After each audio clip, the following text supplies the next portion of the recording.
చుట్టూ ముమ్మారు ప్రదక్షిణం చేసినాడట. ఈయనకి అర్థం కాలేదు, ఏం చేయాలో అర్థం కాలేదు.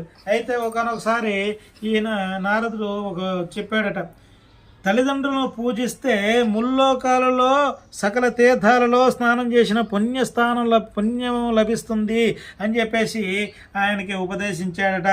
అప్పుడు అది గుర్తు తెచ్చుకున్న ఈ గజాననుడు వినాయకుడు త్రిలోకముల పవిత్ర స్థానం ఫలదాయకముకు నారాయణ మంత్రం జపించి ఓం నమో నారాయణ అంటూ నమో నారాయణ మంత్రం జపించి తన తల్లిదండ్రుల చుట్టూ ముమ్మార్లు ప్రదక్షిణం చేసినాడట.